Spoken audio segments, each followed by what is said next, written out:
Welcome back to Casual Conversations. I am your host, Ryan Bean, here with my talented co-host, Elena Sweetser, that is pulled away from her crazy real estate game to be here and put goodness into the world. So fine Sunday morning. Yes, it's beautiful Sunday morning. It actually is really nice. It is nice, pleasant while we still have the chance. And we are here talking all things life, trying to bring real back to a world that's full of fake, discussing marriages, kids, careers, friendships, you name it. We get into it. So, but before we record today, we start getting into it today, I got to brag on this girl because she will not brag about herself. And it's quite amazing, honestly, and for Elena, and I'm so proud of you, honestly. One, that not only are we doing this, but you implemented a lot of things that we talked a year ago or more ago before we decided to start this podcast. Just so where you were in your real estate career, where you were as a mother, a wife. I think you kind of seemed like you were just trying to find your place about a year ago. And you stuck to it. You continued to grind. You continued to push through adversity. And she just had a record month on real estate. She closed $5 and almost $6 million in 1 month. And to put things in perspective, you brought up last year. I mean, and I hate to admit this because last year, in my opinion, was the worst year. But although I was okay technically, but I sold more this month than I did all year last year. And how amazing is that? And I want to say early on, a couple episodes ago, maybe 3 episodes ago, you had talked about 10 million was your goal for the year. Yeah. And here it is, $6 million in 1 month. So, what do we always talk about as well? We talk about thinking bigger, make your dreams so big.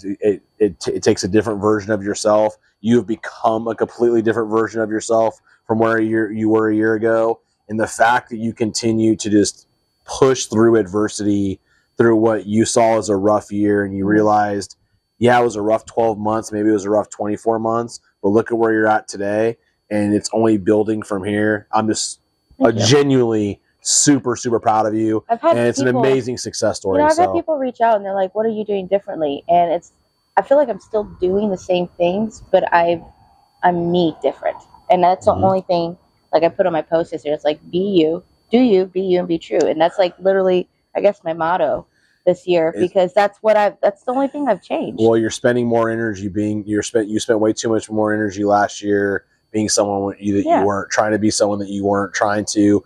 And I told you, what makes you is the genuine Elena. Yeah. What makes you want to be, that's infectious to people, is when you're the real version of yourself. And, people will ask you, like, what do you think Elena attributes her success to? And I'll say flat out, she focused on being a better version of herself. She stopped worrying about the results. And I think too often we get into it where you're so chasing money. Yeah. And we all do it. I've done it my whole career as well until the last couple of years. And I more success has come my direction when I stopped worrying about it. I chalk it up to when, Allison and I were trying to have children, and we were told we couldn't have kids. And we eventually got to the point where we took the pressure off ourselves and we just let God's will be God's will. And guess what? Boom. Now I've got 2 kids that are, they were wonderful. Wait, did I just creatures. see Dylan dyed his hair? He just dyed his hair blonde. Let's talk about that. He went Zach Moore style. I like him with shorter hair. That's kind of me. Like him with short hair. I like him with shorter hair. So he let me enjoy his shorter haircut for like a couple days. Yeah. And then his buddies all decided to cut, because they all have like that mop look now. It's where they say it's like the broccoli. Yeah. The head of broccoli. They all have curly hair. They're trying to make it look that way. And everyone has the same style. So this summer, they all decided to cut it off, buzz it. And then the next step was, look, can't just buzz it, enjoy our summer. No, we're gonna dye it. We're gonna dye it bleach blonde. So all of his buddies have bleach blonde hair now, and we haven't seen your pictures in a couple months. So we'll see how this. Hopefully it grows out by then. We'll see. So that was like, because in high school, you played high school sports. Usually you do that with your team, right? Believe it or not, I did. But yeah, he used to dunk back in the day. You back just living his life. You wouldn't guess it. You wouldn't guess back. You wouldn't guess it looking at me now. So like, I remember I dyed my hair, and I was scared to tell my mom, because my mom is just very strict, like not strict, but traditional. Yes, very traditional. And so I came home and I had like we just did a bleach streak or whatever. But the boys, they all bleached their hair like Dylan did, and it was. I think Cole did that in high school too. Yeah. And so it's just a thing. Well, you just got to do it. He has to Yeah. get out of his system, and again, his hair will grow back. It'll eventually, the dye will go away. So if that's the one thing you got to give him a little bit of rope. Hey, it's your head, buddy. If you want to look that way, Amber, Yeah. she used to dye her hair blue back in the day. So I forgot about the blue hair, she Amber. has so many random colors. Yeah. I mean, yeah. So, and Aunt Gina, thank God, was Yeah. a very forgiving mother and let her just do her I thing. never went through the hair dyeing thing. Well, I don't even keep up with I'm wearing the bun every day. Yeah. I have to tell you something though. So I've been wearing the bun lately because I've been so busy. So when I wake up in the morning, I have like 30 minutes to get dressed and throw my hair in a bun and I go to work. Right. Yep. Well, I guess I've been wearing the bun so much. We're at the gas station. I picked Keen up from school and I'm filling up the gas. It goes, "Mommy, look, she looks just like you." And I look up. And all she had that's different. The only thing similar was she had a bun on top of her head. they're all buns. Associate that. But remember, I made a post a couple weeks ago at Jiu-Jitsu. We're walking in, and I was looking like a hot mess express. I was so tired that day. And I put my hair in a bun, and he goes, "I like when you wear a bun." I said, "Why?" And he goes, "Because it tells the world you're a good mommy." I'm like, "What?" So he just associates a bun with mommy, I guess. Bring the buns back. Bring the buns back to all you moms out there. If you want to be a good mom, just throw it up in a bun, and you're there. You're there. The mom bun is a thing. Yeah. Well, one of the things I thought we would talk about today that comes up a lot, and we discuss on the podcast, male perspectives, female perspective, but one of the things that we don't always discuss is the age gap between Alena and I. So one of the things that has definitely changed, I'd say, over the last, call it 15, 20 years, especially when it comes to companies, is loyalty. Oh, yeah. And it comes up a lot because I get questioned a lot because I've been with my company for so long. And, people ask me all the time, don't you feel like you're leaving money on the table? Don't you feel like you should be exploring, other opportunities with other companies? You've got all this talent, what if they're underpaying you? You're kind of taking their word. And I thought it would just be a good thing to discuss today because I definitely see that's the difference between my generation and the generation behind us and my kids' generation is that loyal and just in the family unit as a whole. I just think that it is a core value that I have that I believe is undervalued is just loyalty in general. Loyal to my wife, loyal to my friends, loyal to my company. But I'm also, with that, you don't want to be someone that gets taken advantage of, right? So that's the fine line that I think in today's society, they feel like, hey, maybe I'm being taken advantage of. I'm going to explore my other opportunities because I'm chasing money or, I can make more money if I continue to jump. And I don't disagree that can happen. And I know people that have done that path and it's worked out great for them. I choose to be loyal because I feel like I've been treated fairly by my company. So that's one of the, and I feel like in the situations that I'm loyal to my friends, I get the same loyalty in return. I get the same loyalty from my wife. So I just thought that'd be a good thing to talk about today because I think there's a lot of people that are unsure. There's a lot of people who say, okay, do I put in a 20-year career with this one company? Do I chase another dream? Do I jump to a different company? So just curious kind of what your thought is, being a younger generation. Well, yeah, but I'm also a little different because with the real estate business, being loyal to a company could cost you, like when I was with, I don't know if I want to say I was with Coldwell Banker. Brand X, when I first moved here, and there's nothing wrong with them. But if you look down on the numbers, when I started my team at the time, they weren't team friendly. So I would have been paying $50,000 more just to be a team. $50,000 is a lot of money. It is. So that was the only reason why I had to move to Keller Williams because they were more team friendly. Yeah. Now, fast forward to 2023. I was with Keller Williams from 2018 to 2023. And the only reason I moved because once again, you start to look at the numbers on the business aspect side. I'm still loyal to those people. I wouldn't talk trash about those people. I still do business with those people, right? Sure. But if you look at the business aspect, switching from KW to Real, where I'm at now, doing the same production alone, what I save is an annual of my kids' daycare. Yeah. Which we know that's not cheap. No. So it's a no-brainer, right? Correct. Again, I think it goes back to that you got to be in the right environment. Yeah. And if you're being treated fairly and you're being taken care of, I think that it says a lot about someone's character when they can be loyal. But every situation is different, right? Like you said, when you're a young family, that's a significant amount of money. And, I've walked away from significant pay increases or pay offers, I should say. And I think what always brings me back to it is that, one, I've had fantastic mentors, like I've always told you. The culture of my company is something that I think is unmatched. It's up to us to continue that culture. But I told my boss that when the culture changes, that's when I would look at something Other different. options, yeah. But the culture is just so great. The people that I work for or work with are so much smarter than I'll ever be, and I've learned so much from them.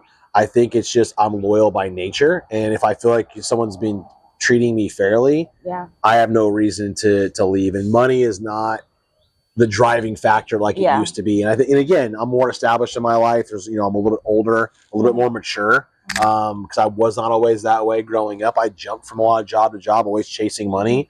But when I started making money a back burner thing, and I looked more about, okay, what can Ryan be doing Overall different? value. Yeah, well, the value of the company, but it was also, okay, what do I need to do? Similar to what you just did last year with real estate is, if I focus on myself, if I focus on making myself the best version that I can be, the money, the success, work moving up in your company, that should become a byproduct. And if it doesn't, then you're working for the wrong company. Right. That's kind of how I look at it. I agree. And I think, the loyalty thing, I do believe I'm different than a lot of my generation, because I think it did start my generation, unfortunately, with the disloyalty, friend groups. Relationships too. Marriages, relationships. Yep.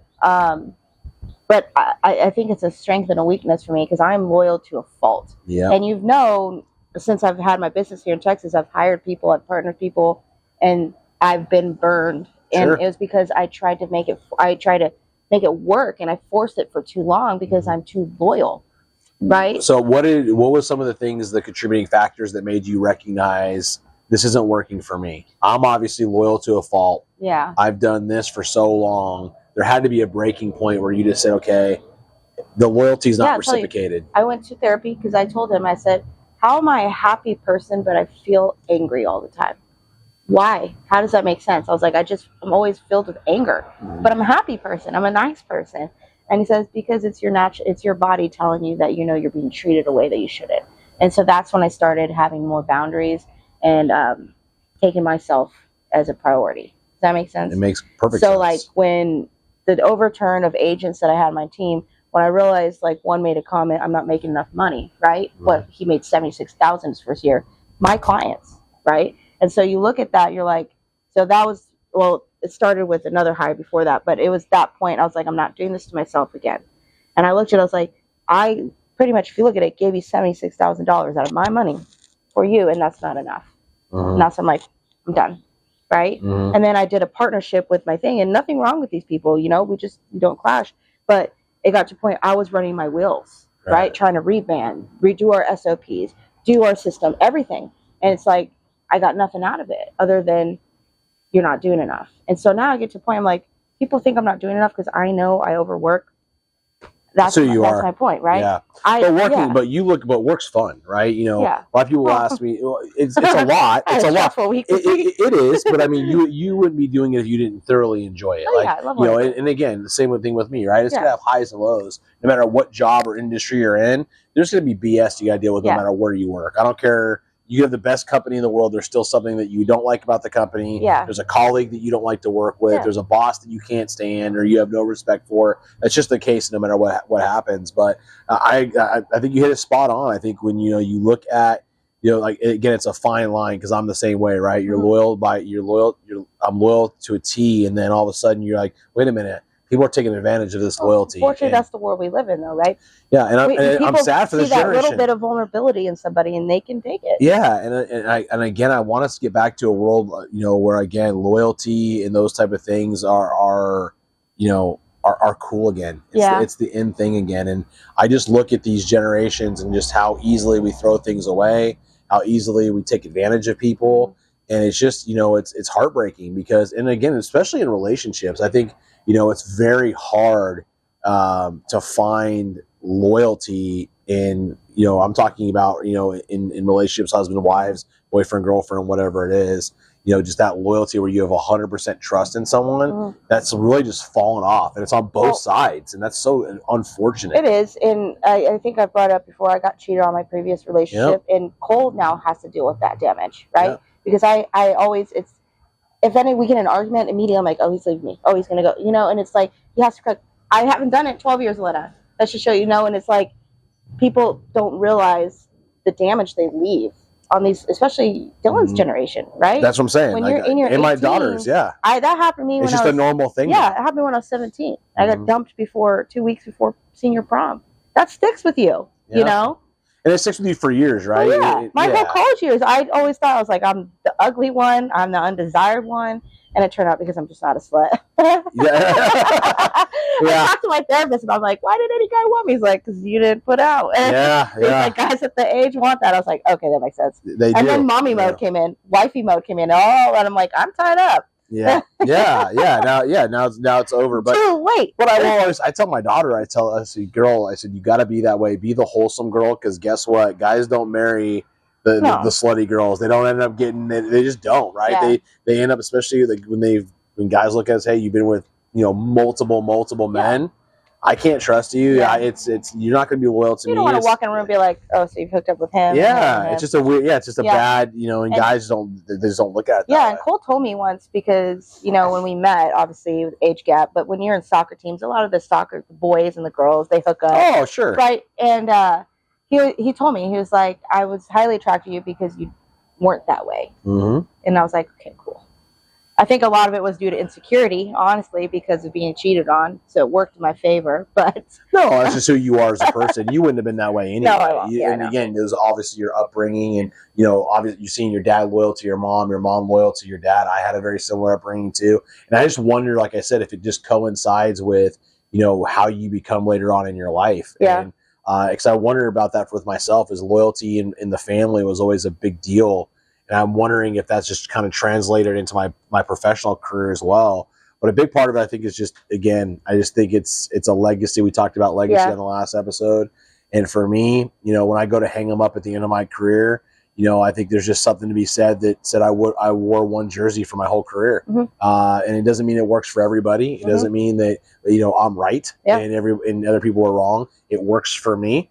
But I think that we need to start embracing more loyalty overall. I think people just are so easy to throw things away, or the first sign of adversity, they want to quit, or the first, whether that's business or a relationship or a friendship, anything. It's the first time that someone pushes back or they clap back or you have a disagreement, it's okay, move on to the next thing. And I fear for this generation that we've become that way. Mm-hmm. And I think it's going to take people like you and I reshaping these young minds into saying, hey, look, loyalty is a big deal, and it's a core value that should not be taken for granted. It should be celebrated. It truly should be. In my opinion. And I think for the longest time in my career, I used to struggle because obviously there's a lot of disloyalty with clients, with realtors. Yeah, you show them houses for 6 months, they ghost you. Next thing you know, they same with my customers. Or I had a close friend of mine 5 years ago, I think it was. She was in my wedding, and they decided to list with another realtor who was big and badder. She doesn't send them any business. Nothing's happened to that, and they lost a friendship. And it wasn't because they went with somebody else. It's because you were in my wedding. You couldn't even call me to say I'm going to go this route, because we've had other friends that we hung out with last night. They bought and sold without me multiple times, and they don't like to mix business with friends. And I said, I respect that, right? But they're upfront with it on the front end, me, right? Yeah. And so I'm like, hey, I said, listen, I'm not in a position where I'm begging for a paycheck, No, right. And it's like, I'm like, if you want to go a different direction, I understand that. It comes down to the loyalty issue. Yeah, that's what angers me. Yeah, absolutely. And it comes back, it goes to show you that you view the friendship a lot different than they viewed the friendship, right? And that's a sad thing, but it's also a blessing, right? Yeah. When you look at, you and I talk about this a lot as well.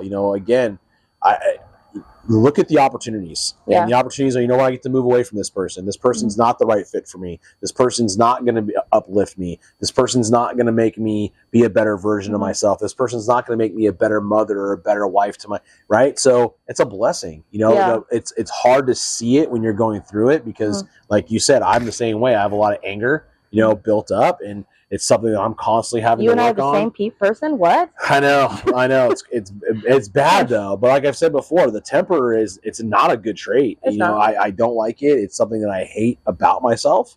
It's something I need to constantly work on as well.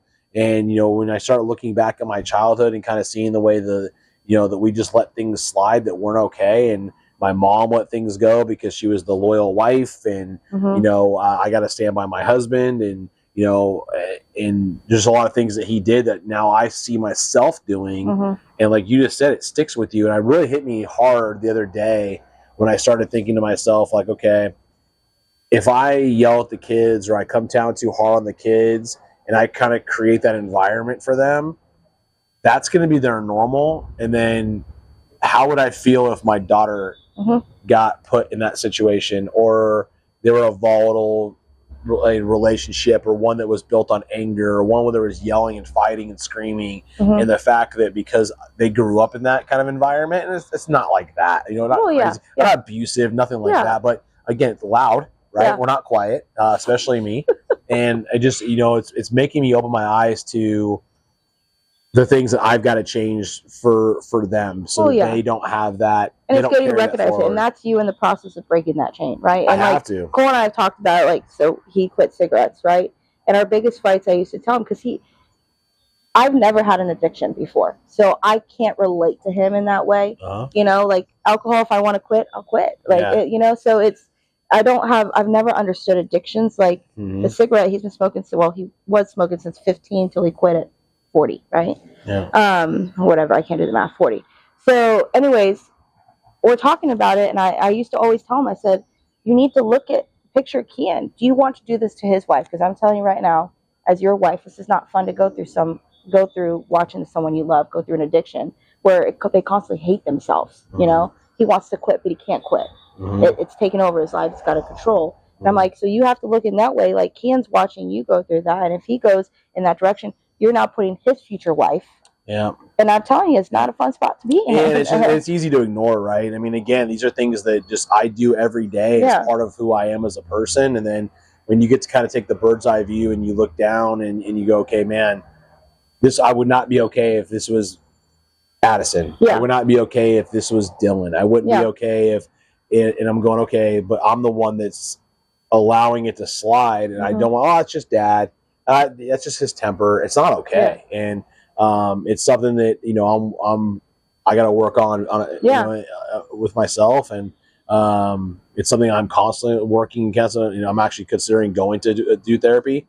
Dude, you would love my guy. I'm actually seriously considering doing it. Well, because again, like you hit it at the beginning of this podcast, and that really, again, I feel like these are just signs, right? Because my wife and I just talked about it, and I'm like, I should not have, like, these things should not trigger me to be so snappy or so upset over really at the end of the day. At the end of the day, it's so little, and it's like I'm always so focused on. Because I'm so focused on perfection. Like it's like I want the perfect kids, I want the perfect life, I want the perfect household, and it's like life is not perfect, and that's what makes it so exciting. And I talk about it all the time, but talking about it and actually doing it are two completely different things. So, because I'm the same way, and two things for my therapist that opened my eyes up that I know will work for you too. First thing save me some money. First thing to realize. Bring it on. First thing to realize is you have to understand anger is a secondary emotion. It's always a secondary emotion. So when you're getting angry, you have now. I think, okay, what am I feeling? It could be frustration, sadness, confusion, all those little things, right? Loneliness, whatever. And so I started to look at it that way, and I'm like, okay, so then I break it down further. I'm feeling frustrated right now. What am I feeling frustrated about? I'm feeling frustrated my husband's not hearing me. I'm feeling frustrated that my clients don't value me. I'm feeling frustrated, okay, what can I fix from these solutions? And you start to like calm yourself down. Does that make sense? Yeah, it does. And so every time you feel yourself get angry, you say, anger is secondary. Cole hears me say this all the time. Anger is a secondary emotion. So I'm frustrated. Right. This is where you're getting anger from. You're not listening to me. Yeah. And so, because when people don't hear me, I'm like, I don't feel understood. I don't feel valued. Right. So I get angry. Right. And then the second thing was what we were just talking about, something else. I don't feel valued. That's probably the key. I think, like I said, Allison, if you're listening, value me more. Value me more. Queen. And if the kids and you just value me more, if you guys just change yourself, I would be a very calm, cool, collected person. If my clients would just give me POs and just be like, look, Ryan, here's the orders. We're moving on with our day. You guys are making life harder. Exactly. Life would be so much easier for all parties included. That's what I say. Yeah. So the second thing would be, because I'm the same, that I want the perfectionist, right? Yeah. You and I are the same person. We're just male, female. Yes. Which is funny because we're like, do our videos, we're like, yeah. that last video I ever posted, we looked like brother and sister. It was funny. Yeah. Anyways, but No matter how hard you try to be perfect, you will not change your past. Mm-hmm. So you're doing that from something from your childhood or whatever. Mm-hmm. We all know you didn't want the life that you grew up in. Sure. No matter how much harder you drive, you already hit further than you thought you would be. Yeah. This won't change. Yeah. And that's what he's told me. And I'm like, because he's like, so when does it stop? Because I'm a driver. You're a driver. It's never enough. And that's what I said. And I told him, I was like, I put this pressure on me. What if I hit 15 million this year? And I got to do 20 next year. Then I got to do 30 the next year. Where does it end? I still have 25 years of my career at 200 million. Yeah. And it's like, think bigger. But do I want think bigger? Do I want 200 million though? Because you don't have a life. There's no such thing as a life balance. Yeah. And that's what he told me. He's like, do you want that? I was like, I want to make X amount of money. I want to retire when my husband retires. He's 7 years older. I want to retire and not worry about money. Mm-hmm. And he's like, so that is your measuring stick. Mm-hmm. So you got to find your measuring stick. I think I have the measuring stick. I think for me, like I said, the reason why I wanted to talk about loyalty today as well is because it's easy to drive away people that are loyal to you as well because of who you become. I'm surprised Cole hasn't left my ass years ago. Oh my gosh. And I mean, again, these are the things that, and again, these podcast guys are, like I said, it's a therapy session for Leonard and I, and we just like to put ourselves out there because, I know a lot of people that listen to us, all 7 of you, so thank you, that get some value out of it and understand, hey, there's other people that are dealing with the same thing I'm dealing with, but I never want to talk about it. I never want to, be vulnerable to anyone out there. And we're letting you know, like, hey, it's okay to put yourself out there. You don't need to tell details. That's how, it's how you're going to become better. You're going to become a better person because you do those things. But you start thinking to yourself, going, okay, I have a loyal wife. Okay, my kids, I still think I'm their hero to a degree. Although they don't want to be around me very often because they're teenagers. They want to be around their friends. But it's just very easy to when you can take that loyalty for granted. And, I kind of wanted to spin it back to that because I look at my wife and go, okay, if this continues, at some point, there's going to be a breaking. It's going to break. And you're going to throw away all this goodness that you built because you couldn't fix something that is a fixable problem. It's about us putting our egos aside. I have an ego. Yeah. Right? I don't. Yeah. I'm stubborn to my core. Yeah. And Cole even said this morning, he's like, you like to win.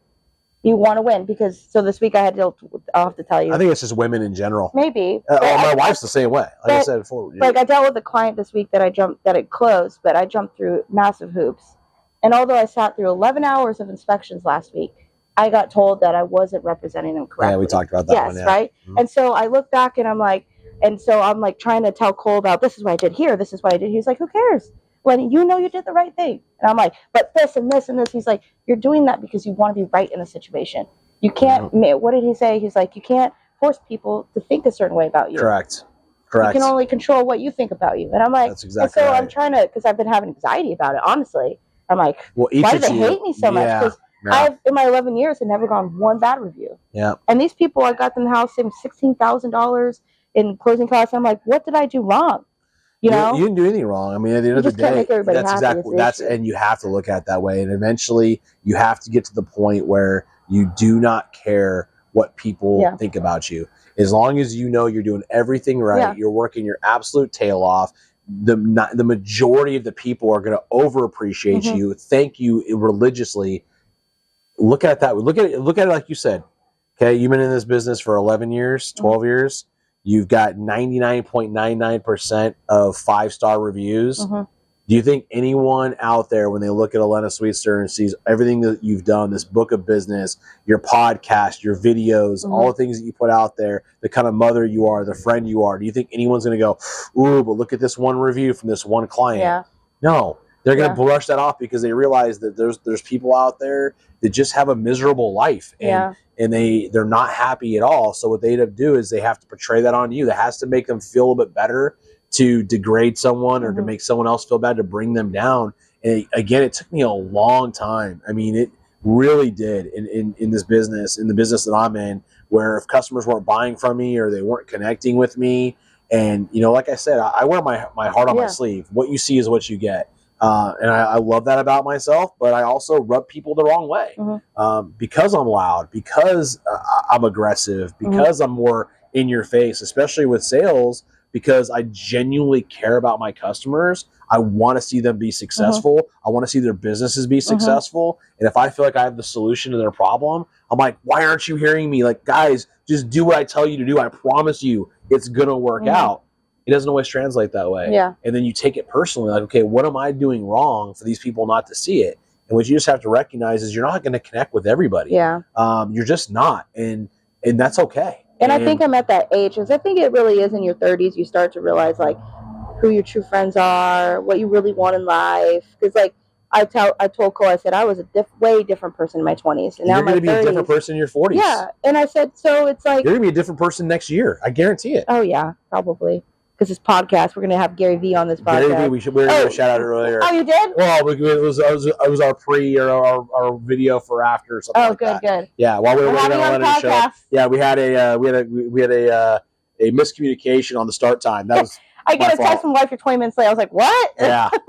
Freaking out. No, but but again, like we talk about him a lot, just because again he's someone that I listen to. Guy. Well, because he's right to the point and he's real and he doesn't sugarcoat it. Yeah. And I relate to that because that's the kind of person I am. I'd rather someone just tell me straight, hey man, I don't like you. Yeah. And I think that's a lot of my struggles with just life for me in the last few years is I lined up with people that weren't like me. I've told my therapist, I've always felt like I've been different, even since high school. I was like, I always just feel like I'm a different person, like I don't belong. I don't know, not like in a bad way, but like I think differently than people. Well, you're mature. Like, you're ahead of your years from a maturity standpoint. I guess maybe that's why I married up. It was well, I mean, the same way. It was hard for me to connect with people my age as well because I was always, focused on career and getting my life going. And again, it was how do I break the cycle as fast as possible financially? Yeah. And then I started to realize that the financial is part of it, but there's a lot of bigger things that I need to break the chain of my upbringing. And what's crazy is the financial part of it is probably the least important. Yeah. To be honest with you, it really is. I mean, I look at just again my temperament, my patience, the give a shit about what other people think. All those things, are things, health. Yeah. Those are things that we should be going, okay, let's set up the next generation. Let's break the chain on those negative traits. Yeah. And the money will eventually work itself out. But I think it comes back to when you're not forcing, because same with us and Kian, right? We went a couple of years not being able to have a baby, a couple miscarriages. And finally we went to couples therapy because that's hard on a couple. It is. And I was going through, my business was starting to explode at that point. I had 2 buyer's agents. And it was after couples therapy and Cole and I found ourselves back on the same level, right? We were like, hey, let's just enjoy life. We're back to Cole and Elena. And then I'm not shitting you, a month later we got pregnant. And then a month later, COVID hit. Yeah, but all the stress came off of you, right? And it goes back to, again, loyal to Cole loyal to you. We're working on this together. We're not going to throw it away. We're going to not give up on each other. We're hitting a roadblock, but we're going to push through together. And you started focusing on all of the things that were important. Yeah. And you stopped focusing on all the other stuff that we in society believe to be important. And, and again, me and Elena are living proof of it. Again, guys, the first 10 years of my marriage with my wife, we were broke, trying to scrape by, moved out into Texas, left all of our family and friends behind. The recession hits in 08, 09. That's right about, shortly after I moved out to Texas. And all of a sudden now we've left all of our family and friends. My income gets slashed by 40%. So much uncertainty in the market. I'm tied to the housing industry or the construction industry. What are we going to do? And we just figured it out. And we just said, you know what? Let's just be the best husband we can be, the best wife we can be, the best mother and father to our kids we can be. We started just changing. And again, we still have a long way to go, guys. This is not Ryan saying, hey, I've got it all figured out. I've got nothing figured out yet. I feel like there's some things that are falling in place for me because I've changed I think how I've approached it. If you look at it, so really, and once again, we come to my real estate stuff now on what I've done different. I think when you're going through hard times, the only thing you can control is you. That's it. So if you're constantly being the best version of you, your life will be fruitful. It will be. Right? Yeah. And it's not, and when people think of that, I'm not talking about, you be the best version of you, you're going to be these million billionaires. I'm saying you're going to have your best life. You're gonna have your best life, and, right? And again, what a gift it is. Mm-hmm. Why do we want to throw it away, right? Yeah. Why do we not want to have why would we not want that? Like, you know, and again, it takes just sometimes it just takes people a long time to eventually get there. It took me a long time. You're obviously there a decade before I was, right? Mm-hmm. It took me till probably I was in my late 30s. You know, think about that. I go, okay, my late 30s before I really kind of started to figure it out and really started to talk less and listen more, especially to the mentors and the people that were in front of me. And I was looking at how their lives had shaken out. I was like, man, they feel like they got it together. And what is it that they're doing differently? And what you just said, they listened, they were patient, they were focused on living their best life, and things just kind of fell into place. They weren't chasing somebody else's dream. They weren't chasing the thought of something else. They were just progressively every day trying to get a little bit better. And that's, you know, a little bit healthier, eat a little bit better, be a little bit kinder, be a little bit more patient, read an extra couple books a year, just progressively get a little bit better. And I was like, okay, it clicked. So now fast forward 6 years, I'll be 44 in a month. So 6 years, I'm going, okay, how much years did I waste, right? But I can also look at it as I learned it a lot sooner than most others. People, yeah. Some people don't realize it till they're at the end of their career. Man, I really threw away a lot of years being angry and chasing money and being envious of other people and chasing what other people had. And, you know, I wasn't trying to better myself in any way. I was just trying to go through the motions every single day. And they look up and they go, wow, I wasted a lot of years of my life for what? Well, I think most people don't realize that when you're chasing, you're not choosing. Yeah. Or you have no choice in your life. Yeah. You're out of control. Yeah. So that's our episode for today. And I think it was a great one. And like I said, guys, loyalty, what does it mean to you? And, you know, and that could be, again, business, that could be your relationships. You know, again, it's a core value of mine. It's something I take very seriously. I know other people, you know, don't. And, you know, I would urge you to reconsider that and look at that and strip it down and realize that I think your life will be a lot brighter when you incorporate that into your life. So I agree. But do us a favor, if you thought of somebody on this episode, share it with them. I think this was a good one.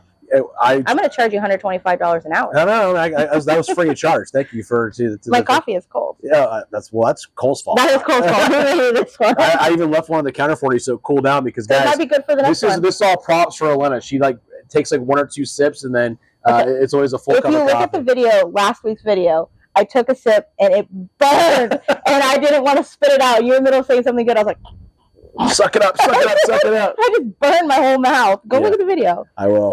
Guys, thank you guys for continuing to listen to us and you guys inspire us every single day. You inspire us to do this and we appreciate it. And Gary V, we have a spot for you on the couch. Whenever you're ready to come have a real conversation with some just perfect strangers down here in Texas. Here in Texas. Yeah, break away from New York and take you to barbecue. Shed some light on us. We'll buy you dinner. Yeah, for sure. But the cheap shit. That's it. Yeah, plane ticket. We can only afford economy right now, not private. Yeah, not private like you used to doing. So, guys, take care. We'll catch you on the next one. Thank you. Bye.